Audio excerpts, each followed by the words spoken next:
Thank you so much for the most kind introduction and for inviting me here to share my experiences in Darfur. I'm a pediatrician, practiced in Cherry Hill for 47 years, and just recently retired. In the spring of 1990, I read an article in the New York Times about Doctors Without Borders. I felt a mission with Doctors Without Borders had to be a part of my lifetime medical experience. I called their New York office and asked to volunteer, received a very, very brief application of which one of the questions were, are you willing to go into an area of danger and conflict? If you answered no, I'm sure your application was thrown out. I answered yes and sent it back. That was April 1990.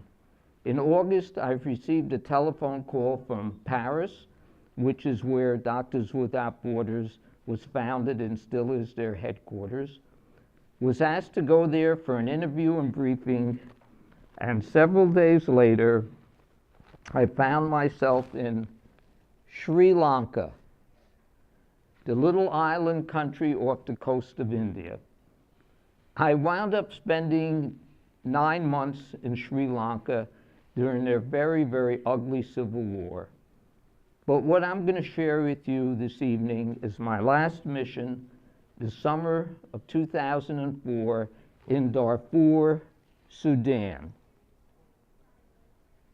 Just as an introduction, Sudan is the largest country in Africa, and population roughly 40 million.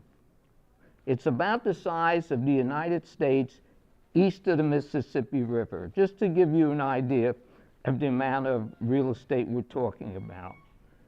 The most western part of Sudan is Darfur, land of the Fours, which has been home to indigenous black Africans from time immemorial.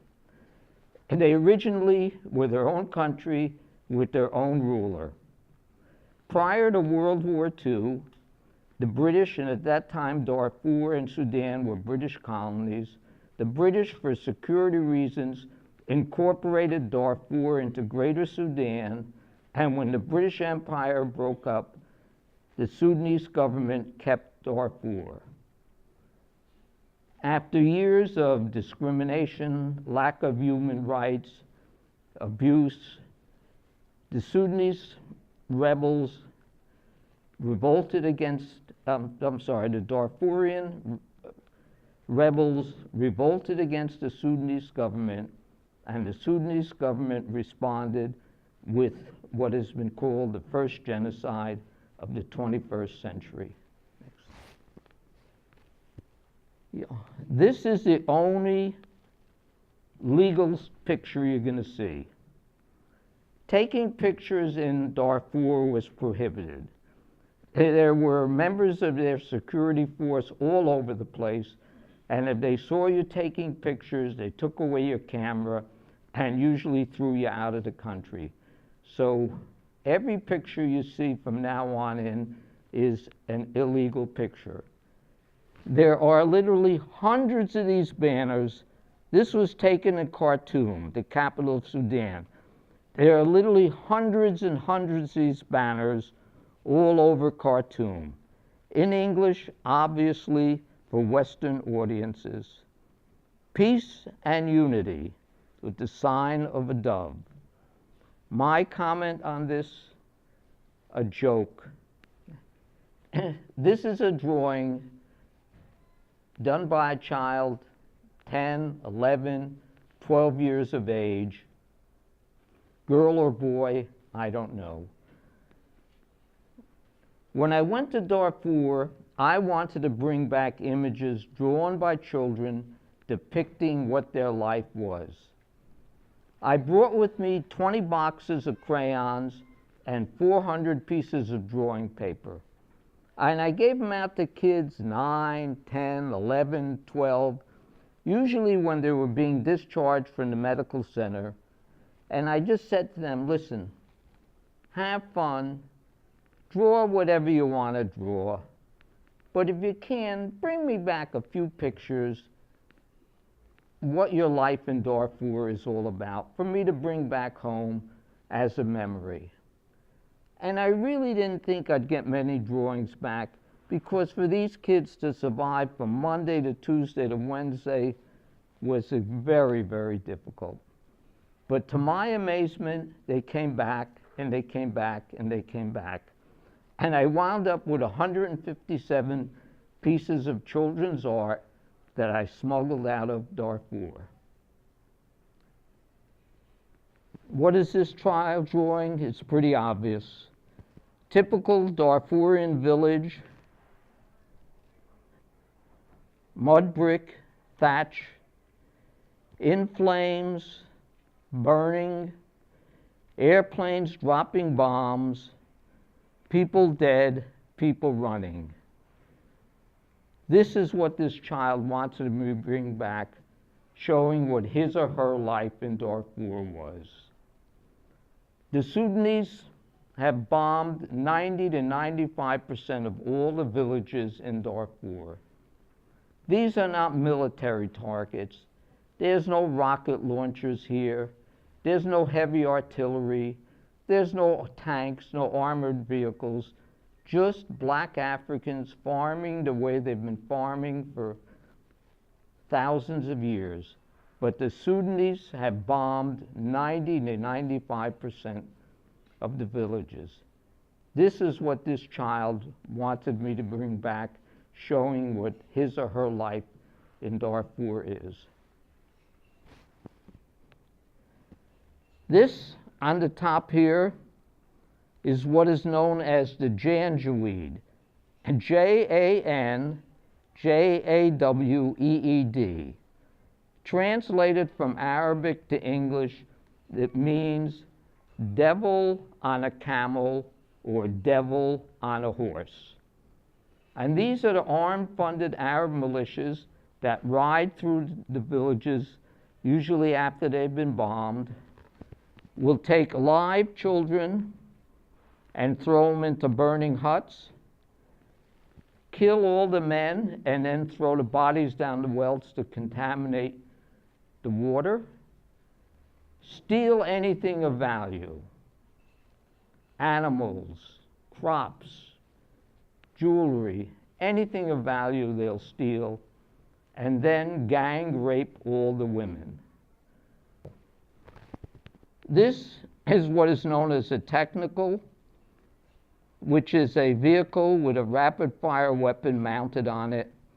And again, will drive through the village and shoot everybody in sight. Here you see burning huts, rifles, over and over again.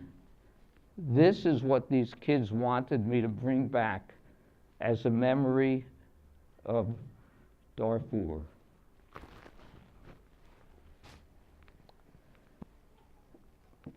A copy of this drawing was sent to the International Criminal Court in The Hague because, and I think you'll agree, this looks like someone in an army uniform here.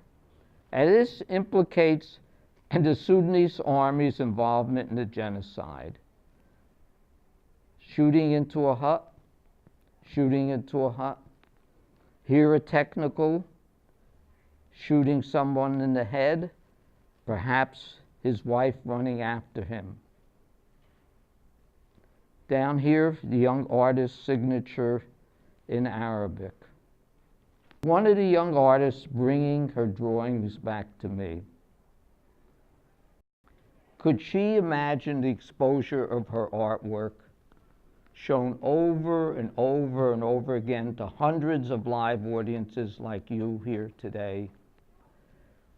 Up at colleges, museums, libraries, multiple websites, unbelievable exposure of the artwork.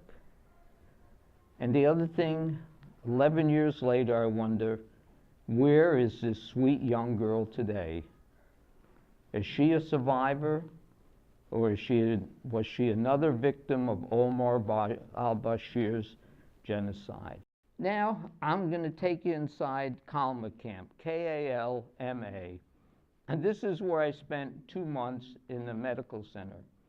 Kalma camp is a IDP, internally displaced people's camp. These places where humanitarian aid organizations like Doctors Without Borders, Save the Children, Oxfam, World Vision set up, quote, safe havens.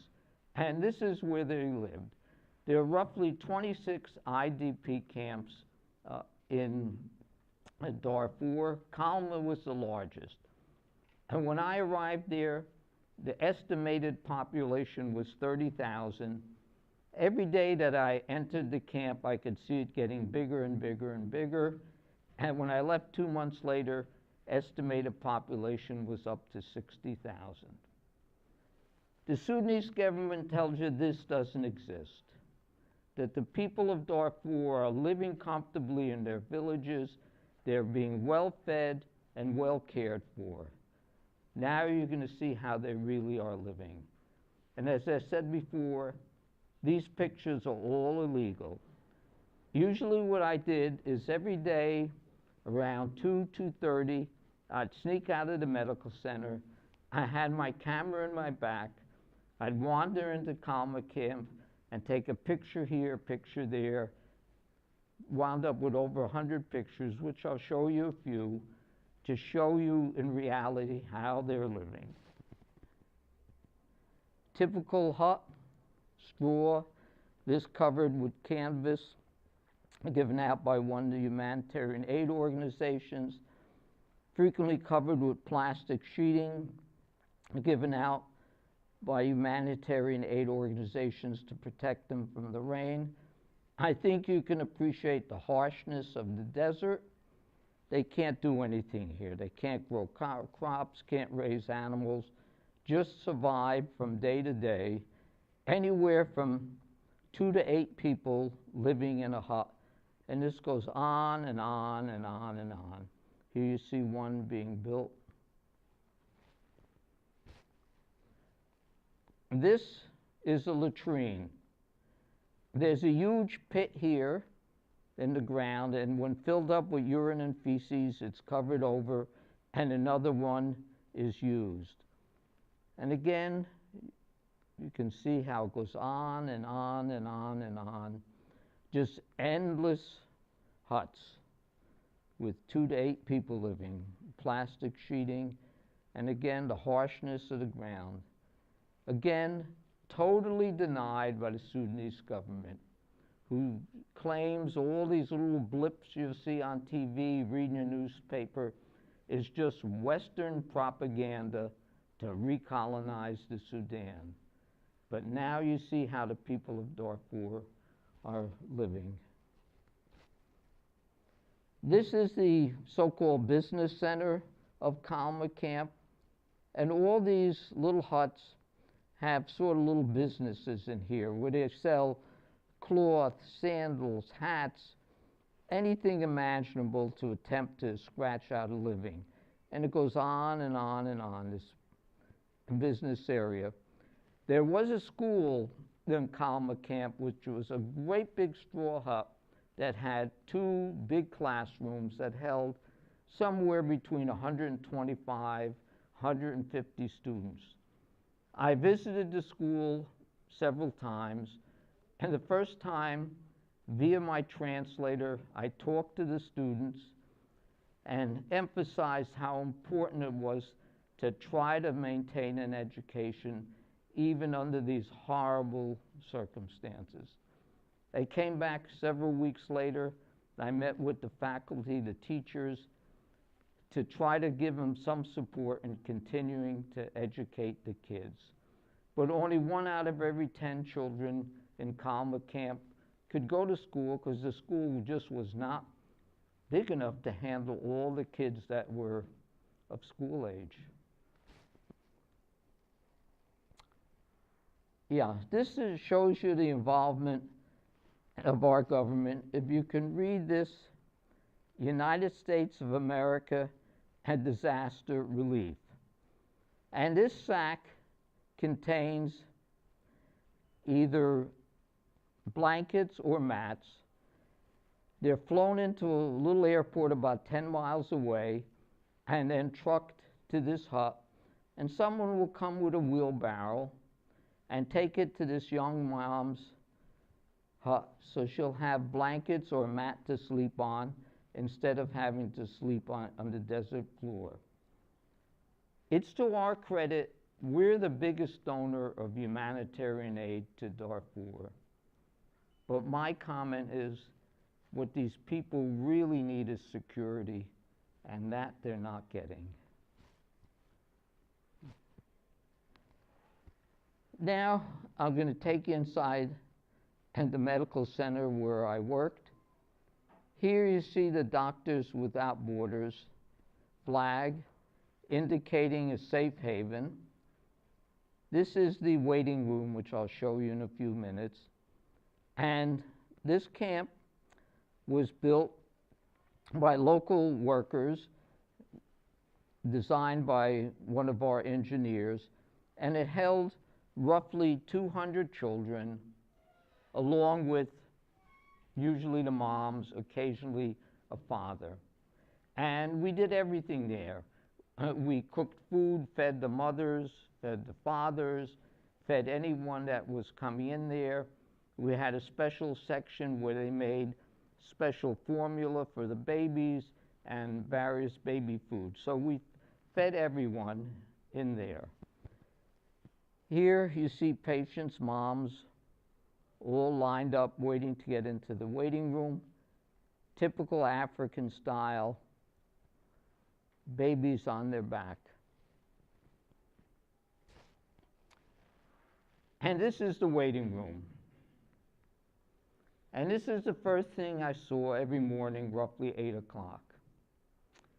And what we did, myself and my translator would crawl through all these moms and dads, and I'd make what's called a visual or an eyeball diagnosis.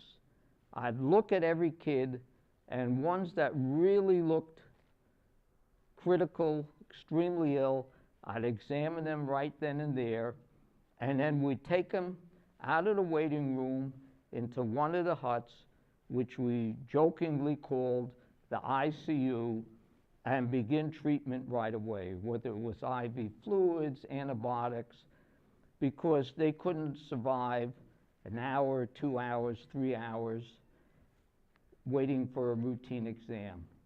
And then I'd come back, and then when I was finished with looking at every patient, I'd leave the rest to nurses. And I'll say this 5 times, I was so very, very dependent upon the knowledge, the dedication, and the motivation of the nurses. Because they would look and examine every kid and then come and get me for ones that they knew were really sick. So I went back and forth, so very, very dependent on their motivation and dedication. And this is one of the 8 wards. Again, each ward usually held roughly 50 patients.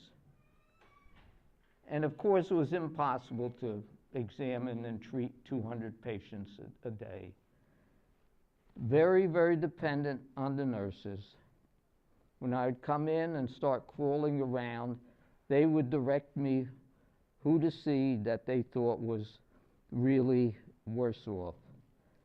And I'd try to see as many kids as I could, and then I'd leave here and go to one of the other wards, and another ward, till I went through all 8 wards.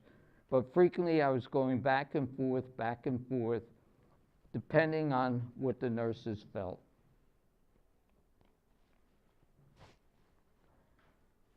Now I'll show you some patients, again, totally denied by the Sudanese government, who tells you that the kids are well fed and well cared for. This child's 2.5 years old. Once upon another lifetime, he ran, he jumped, he chattered. He did everything a normal 2.5-year-old does. Now, due to severe malnutrition, all he can do is lie here.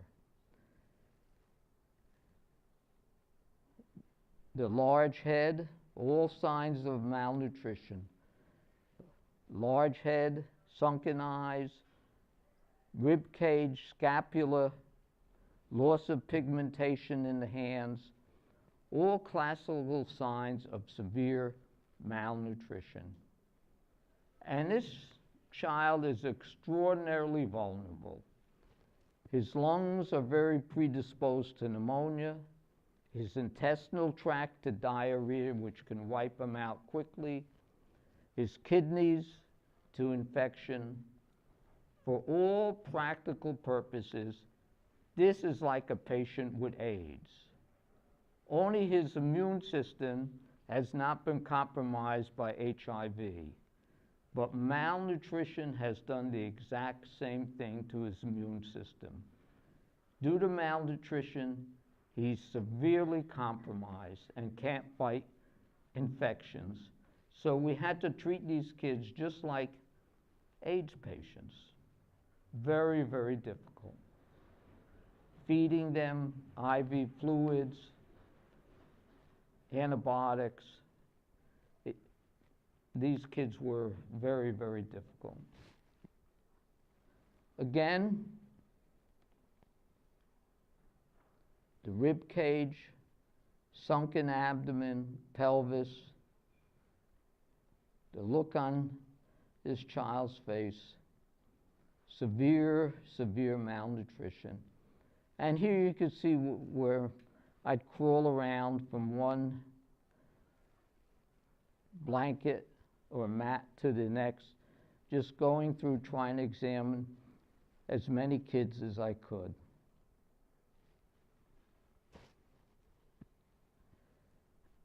The pathetic look on this child's face, but look at the look on the mom's face. This expressionless, sad look. This is the look of post-traumatic stress disorder. For all that this mom has had to endure, she's suffering severe mental illness. And when the conflict in Darfur ends, this is going to require an immense amount of therapists to deal with. And there was Miriam, who scratched out a living running a coffee tea shop. And it became a ritual.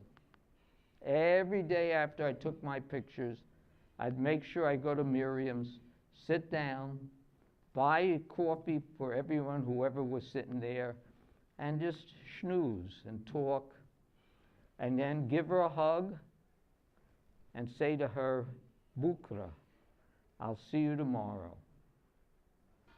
But again, look at the look on Miriam's face.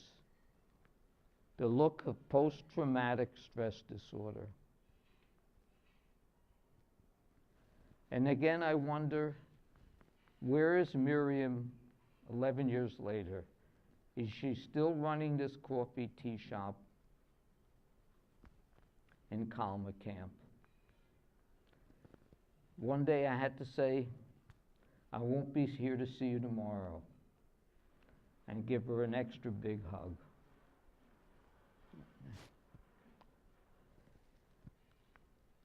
Mary and Abdullah, two nurses I could have never survived without. Two motivated, dedicated, knowledgeable, hardworking nurses. As I've said multiple times, when I was in one shelter, in one ward, they were in other wards looking at patients, calling me, directing me, so very, very dependent on their knowledge and ability. The smile on Mary's face, Abdullah a little more stoic. And at this time, I have to acknowledge the person that took this picture, my translator, who truly put his life in danger because he knew about the pictures that I was taking of Kalma camp. He knew about the children's artwork that I was taking out. And if the Sudanese government would have known that, he would have been gone in the blink of an eye. Truly someone who put his life in danger so that word would come out on what was going on in Darfur.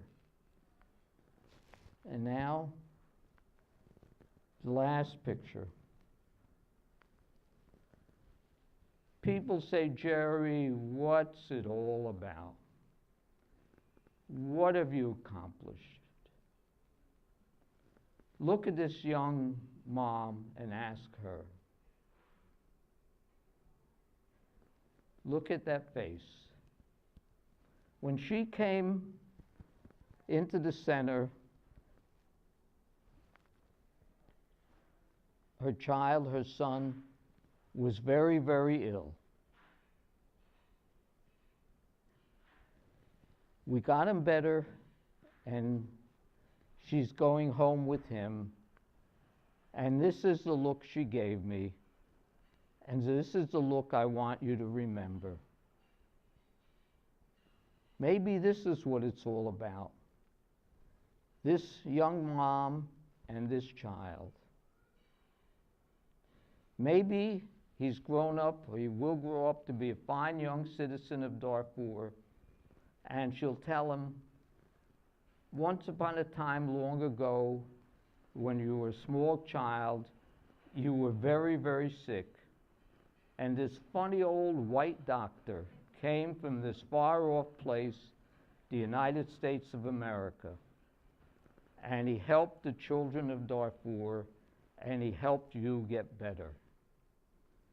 As it says in the Old Testament, who saves a life, saves the world.